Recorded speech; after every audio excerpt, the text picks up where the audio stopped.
I'm here with Emma Hyslop-Webb back at Rover Burghley Horse Trials for the first time since 2019. Emma, how is it to be back?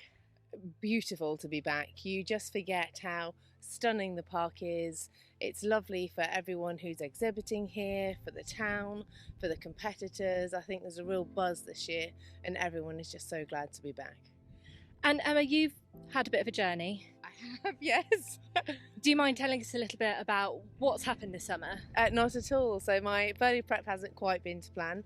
I broke a couple of bones in my foot 5 weeks ago, involved in a not very nice accident, not on a horse, but it did involve a horse.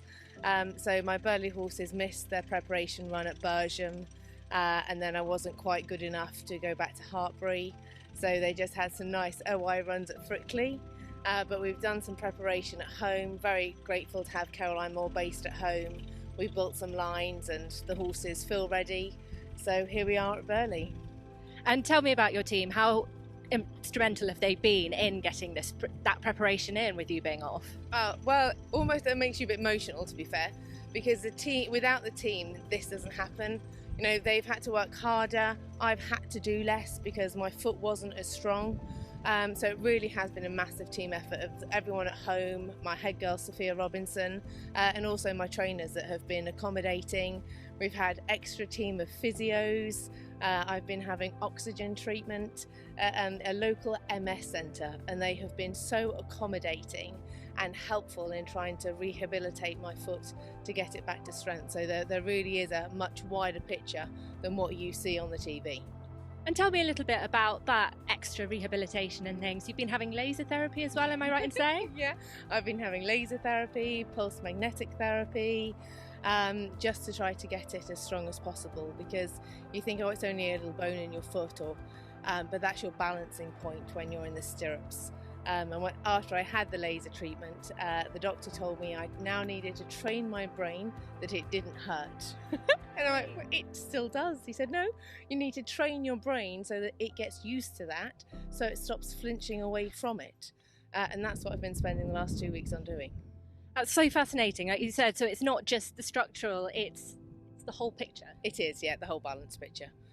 So hopefully we're now back. I'd say we're 98%, and we're literally taking day by day, and hopefully that we'll still be, strong enough for the two horses on Saturday. And tell me about them, because you've got Waldo, who Yes, we know and love, Yes. and I think I'm right in saying he's the joint oldest horse in the field this year. Yes, he is, yes, and this will be his last 5-star. So yes, whatever happens this week for him, it is just lovely to have him here feeling so well. He's never felt or looked so well, and I can't wait for him to see his people at the trot up today. And that is one of the most special things I think about eventing, is when we grow to love these horses and see them come back sort of year after year. And can you tell us just how much it means to you to have him here? Yeah, so especially with my foot, I've been not riding the younger horses and to stay as strong as possible. And I gave him a jump 3 days ago, and the first, I'd say, 20 fences, he tried to buck me off.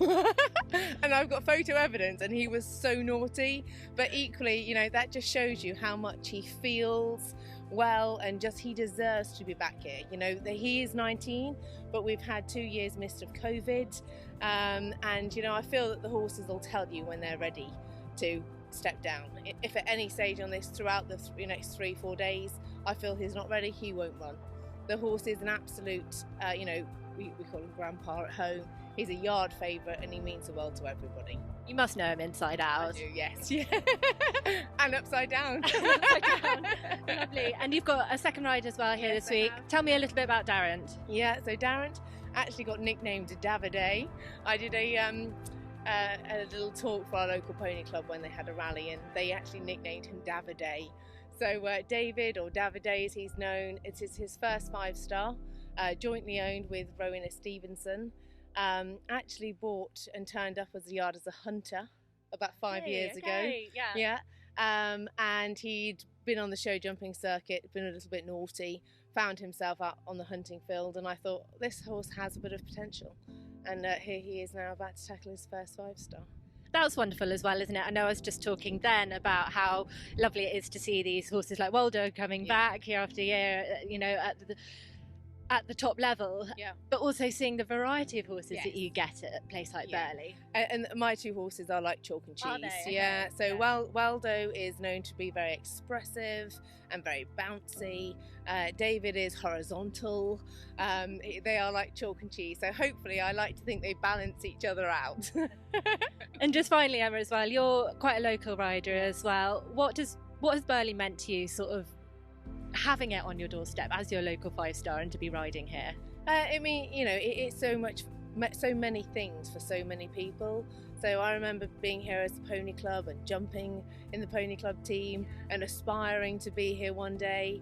And it's nice that you can hopefully, you know, create that aspiration in the younger riders, because, you know, everyone's got this on their doorstep to train towards. So hopefully, yes, it is aspiring for the younger riders as well. I certainly felt the goosebumps driving back in today as well, with it being away for a few years from COVID. So wishing you very, very best of luck this week, and can't wait to see how you get on. Thank you very much. Thank you.